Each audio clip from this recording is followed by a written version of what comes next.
Good morning. It is Saturday, the day after Christmas, December 26th. You have joined the Johnny Cleveland podcast. Hello, everybody. Welcome to the program. Good to have you here. Happy holidays. Happy New Year coming up. We are coming to you from the Buckeye State here, down here in the Columbus area, and we've had a very wonderful holiday Christmas season. Over the last week, our family has extended our holiday Christmas time for an entire week, and so we've been celebrating and having lots of fun. But so we're enjoying the snow of the last few days. We had an unexpected more snow than we had all thought. So some of our family and friends, we weren't able to see them, obviously, through our pandemic. We haven't been able to see lots of family and friends, and I know that you're experiencing that too. So, but we want you to enjoy this morning's program. And again, it's Saturday, December 26th, and we have lots to talk about this week. We haven't been on the air for, I think, about a week and a half. And the Browns, we're going to talk a lot about the Browns today. The Cleveland Cavaliers, I'm decked out in my Cavalier gear. The Cavaliers got off to a good start earlier in the week and picked up the win to start the season. So congratulations to them.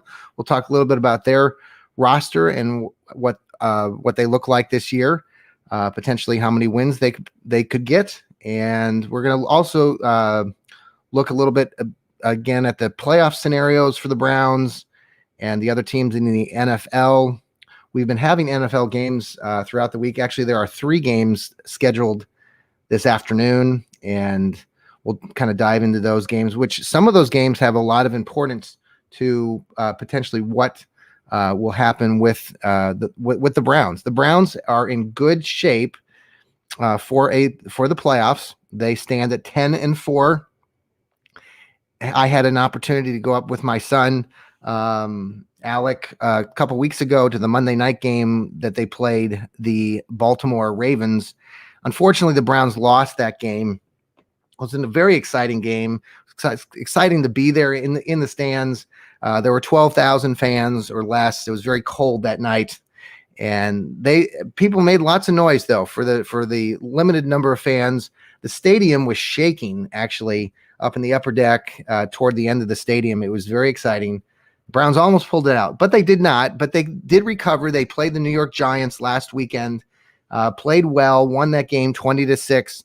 Baker Mayfield continues to impress, continues to improve under Kevin Stefanski's coaching and his assistant coaches that are all really helping Baker this year tremendously. I'll have a few things to say about that. I have had a chance to write a few articles in the last few weeks for our CleSportTalk.com. Please check us out. You go to CLESportTalk.com. Great group of writers that write about all sorts of things, including the Browns and Ohio State and Cleveland Cavalier basketball right now. So some really good material out there, and I would encourage you to check that website out. I've had a chance to write for them for the last few months. And speaking of my wife, Laura, got me a wonderful gift over this Christmas holiday. With all my writings, I like to keep scrapbooks of some of those writings. And so she had created a kind of a specially designed scrapbook for me to put those writings in. So I want to thank her very much for that. Looking forward to putting that all together. Enjoy the writing, enjoy doing the podcast. And so we'll continue to bring these to you into the new year, 2021. We're all excited. 2021 will be so much better than 2020. Hopefully we'll all get to be around family and friends more, and our pandemic will come closer to an end. And but we've enjoyed bringing these podcasts. You know, we started these back in March when things kind of started going the wrong direction with the pandemic. And hopefully you all enjoyed this material. So the Browns, again, they beat the Giants 20-6 last week. They are going back to the Meadowlands tomorrow to play the New York Jets. Now the Jets did something they weren't supposed to do last week, and they beat the LA Rams out in Los Angeles of all places.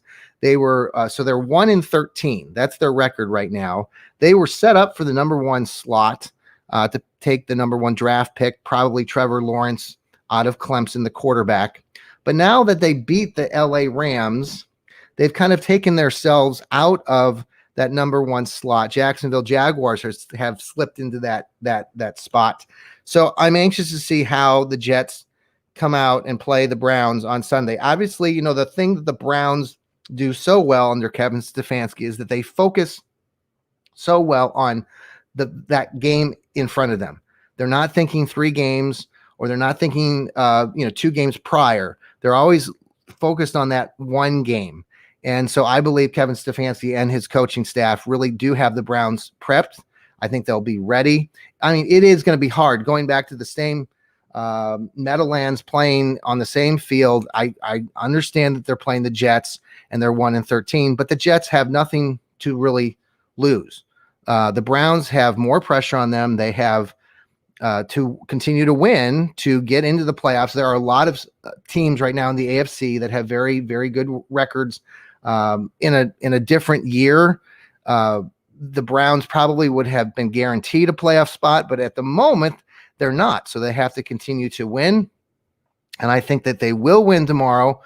The outcome, I'm not quite sure.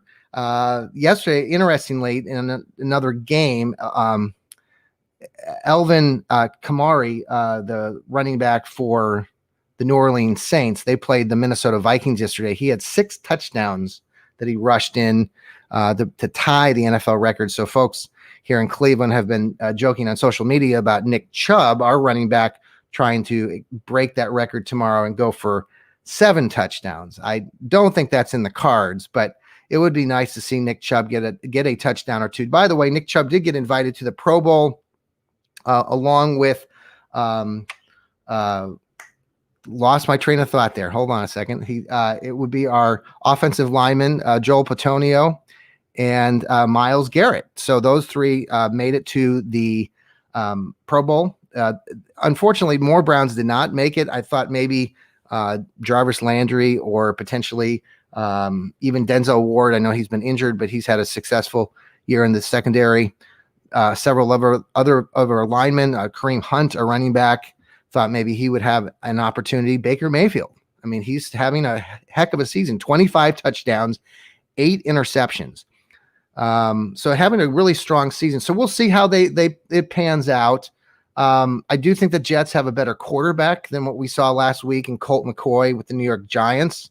Colt McCoy, the old veteran. Sam Darnold, really, is a better quarterback, and Jets don't have a lot to lose. I expect that they're going to come out and play very tough, and would not be surprised at all if the game is relatively close going into halftime. And probably us Browns fans will be sitting on the edge of our seats, hoping that everything goes well in the second half. Now, there are other games that are happening today. One in particular has the Miami Dolphins going out to Las Vegas to play the Raiders. Now, the Raiders are 7-7. The Dolphins are 10-4, like the Browns. The Dolphins, if they lose, then Cleveland can turn around and win tomorrow. Automatically, Cleveland is an automatic bid into the playoffs. First time since 2002. That would be awesome, right? So that would be ideal, I think, as Browns fans, if the Raiders can, with Derek Carr, I believe he's back in the lineup at quarterback for the Vegas Raiders.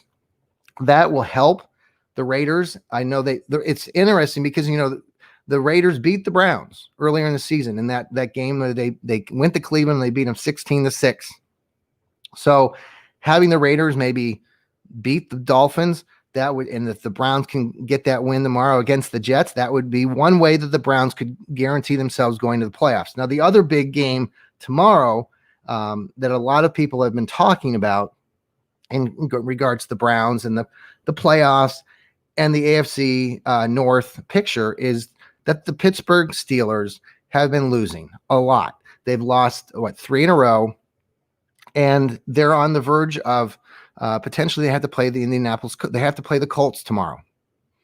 Now, if they can beat the Colts, and the Browns beat the Jets, like hopefully everyone is hoping for, then that also guarantees the Browns a playoff spot. However, the other little nugget of interest for all of us Browns fans is if the Colts beat the Steelers, then that doesn't guarantee a playoff spot for Cleveland yet, but it would have Cleveland up against the Steelers for the AFC North title in the following last week of the season when Pittsburgh comes to Cleveland. So everything would be on the line for that game. Now, if Miami loses or if the Tennessee Titans lose, Tennessee Titans are playing the Green Bay Packers tomorrow night. If the Titans happen to lose, I believe that would also guarantee the Browns a playoff spot. So ideally, it'd be great if the Dolphins and the Titans could just, lose, and maybe the Colts beat the Steelers, and now you would be having a guaranteed playoff spot for Cleveland. Then they would be playing the Steelers for potentially the division title. That would be the Cleveland Browns fans' ideal dream, right? So that's what I'm hoping for, that maybe Miami loses tonight, and then maybe the Colts can beat the Steelers tomorrow, and the Browns would have a chance to play for the AFC North title, having Pittsburgh come to Cleveland. We'll see how it all shakes out. It should be a very interesting couple of days. I'm eagerly anticipating to see what the Browns do. Feel very confident right now with where the Browns are, just in a mental state as a team. This Coach Kevin Stefanski, I cannot speak more highly enough about him. I know and I've mentioned this on previous podcasts, some folks have shared thoughts that after week one, I was critical of Kevin Stefanski, which I was, but I was not calling for him to be removed after the first game. I was just very concerned, like every one of you was, if you were a Browns fan, after we were defeated by the Baltimore Ravens 38-6 that first week. Things have certainly turned around, and the Browns are doing things that we have not seen in 25 years. And, this week we're playing the Jets, and I mentioned I've written a few articles over the past week that hopefully check those out again at clevesporttalk.com. The first article I went back and I looked at was really looking back at the old Cleveland Browns teams of the late 80s, early 90s, especially when Bernie Kosar, the quarterback of the Browns, was at his really getting into becoming a kind of our legend that we think of Bernie as now. The interesting part about Bernie Kosar is, if you go back to like that game when they played the Jets in '87. It was in the '86 season. The game was played in January of '87. It was the divisional playoff game prior to the AFC Championship game. And Bernie Kosar was in his second season as quarterback of the Browns. And if you look at his stats, and even look at his stats in the 88, 89, his stats were not like off the charts. I've talked about this in my writing. I've talked about it here on the podcast. When you look at that compared to somebody like Baker Mayfield today, who many of you out there are still continually wanting to question, well, is Baker the guy? Yes, he is the guy. I've been talking about this for months now. Baker Mayfield is putting up stats, and he's putting up consistencies that we have not seen in the Cleveland Browns quarterback for the previous 30 quarterbacks that they brought in since 1999. You all know that. So some of you, especially that are younger, that are looking at this and saying, well, maybe Baker's not the guy. No, Baker Mayfield is the guy. Now, I don't like it when he's, maybe making a misstep or not. And I think he finally threw an interception recently. I think was it last week? But, he's got 25 touchdowns, 8 interceptions right now. Tremendous. You look at old Bernie Kosar stats from those seasons in the late 80s. Like in 89, he had 3,700. Bernie Kosar had 3,800 yards passing. But he had 18 touchdowns and 14 interceptions when they were going in to play the Buffalo Bills in the 89 divisional playoff game. So, Baker Mayfield is more consistent than Bernie Kosar was. So things to think about as we're looking forward. I'm very encouraged, but that playoff game back in '87, January, when they played the New York Jets was just fantastic. I wrote about it. I was there at the game. Many of you were possibly there at the game. And what was so crazy about that game, and sticking with this sort of Bernie Kosar idea, is that he was in his second season with the Browns. And he was so inconsistent in that game. If you go back and watch the video, he threw the ball 64 times. He was 33 for 64.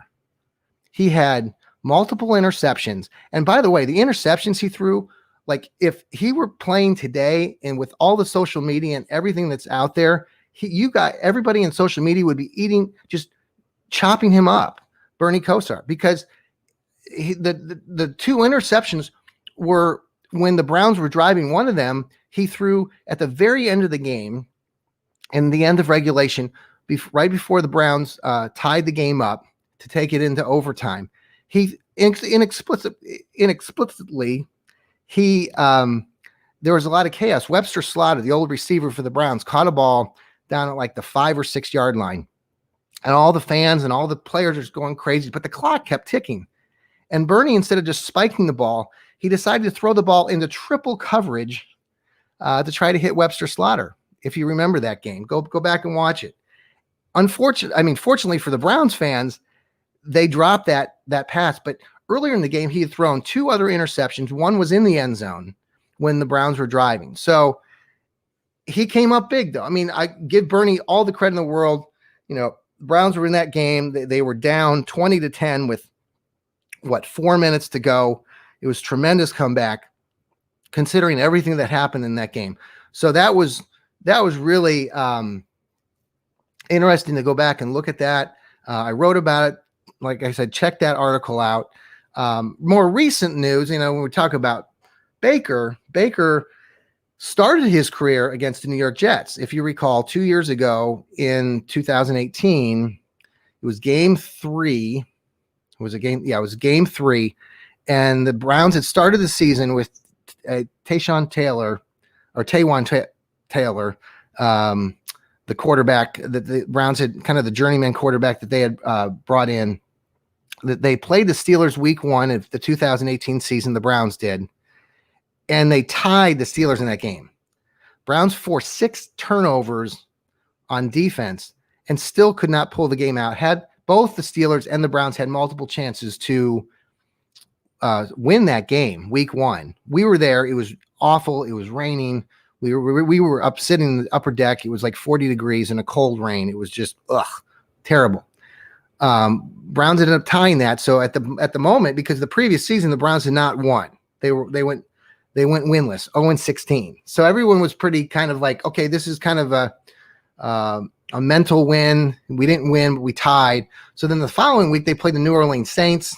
Taylor again. The Browns kind of were in the game. They actually took the lead late, but the Browns defense couldn't hold them, and New Orleans won that game. So going into that week 3 game, it was that Thursday night game in 2018. Baker Mayfield still hadn't gotten in. Hugh Jackson, the Browns coach at that moment, who just had no clue how to coach, kept Baker out until Taylor got hurt. And right at the end of the half, right before halftime, Taylor fell to the ground, got hit his head on the ground really hard, got a concussion, brought Baker Mayfield in with just under the 2-minute warning. And if you were there in the stands or you're watching the game on TV, you will recall just what happened. And I wrote again about that article. It was a different article I wrote this week. Just tremendous. Baker just started zipping the ball, just firing darts, hit Jarvis Landry on his first shot, hit David Njoku on the next play, went back to Jarvis Landry, just bullets, just firing it down the field. Browns were able to get a field goal right before half. And in the second half, they were able to get another field goal. And finally, back then, the Browns still had Carlos Hyde as running back. Nick Chubb was there, but he wasn't starting either because Hugh Jackson didn't know what he was doing with his running game either. And but thankful, Carlos Hyde had 2 touchdowns. The exciting moment there late in the third quarter for the Browns, when the Browns finally got their touchdown, it was 14-12.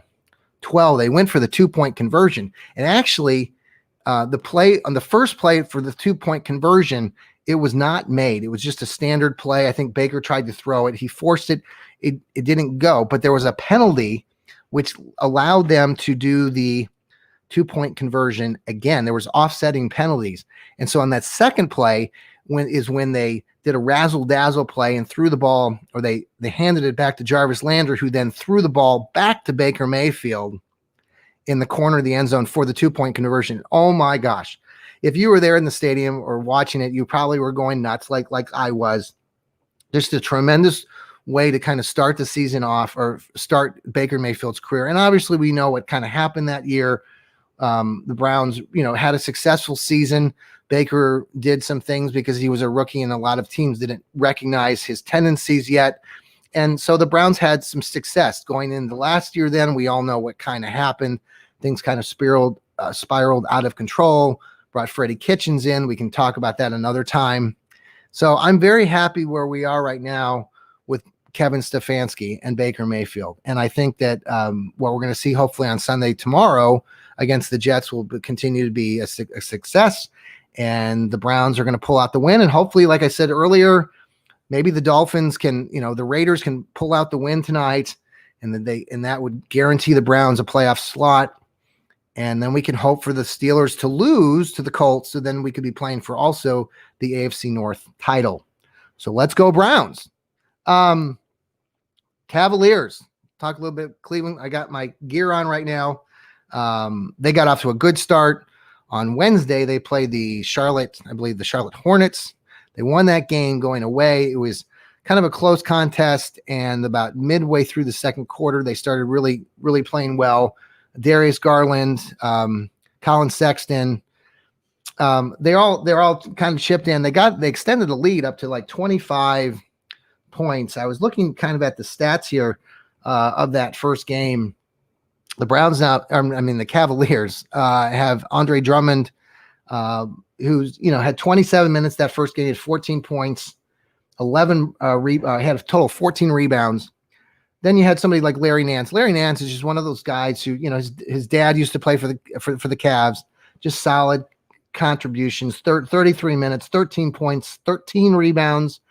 The new kid, which he got the start, which really kind of interests me, is the Isaac Okoro from Auburn. He got the start. He got 11 points, had 5 assists, three boards, and then you've got the two tandem there in the backcourt with Darius Garland and Colin Sexton. And I think that's where the Cavaliers really are up or down.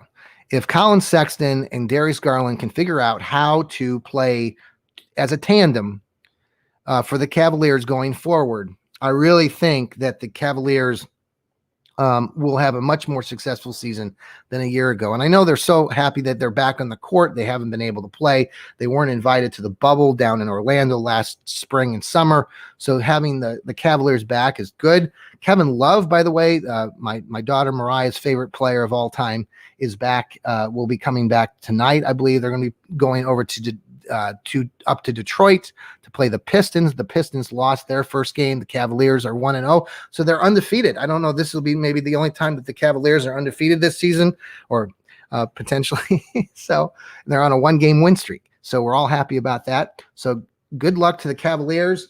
I did a little. We had a.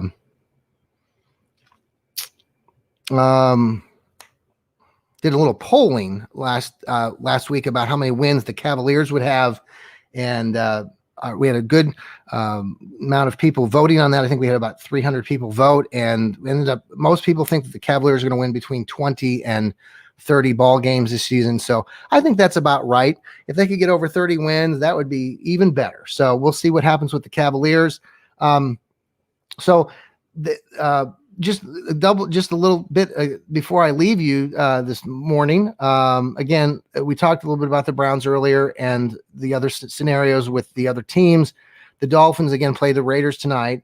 The Colts play the Steelers, and the Titans play the Packers. So the Browns really are in good spot. So we'll see what happens tomorrow. Didn't want to just finish with change a little gears here. I've mentioned before on previous podcasts about watching movies.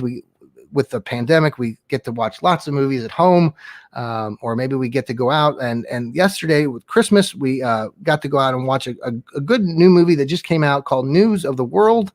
I would encourage you to go see that. It's with Tom Hanks. If any of you like the great Tom Hanks, good classic Western.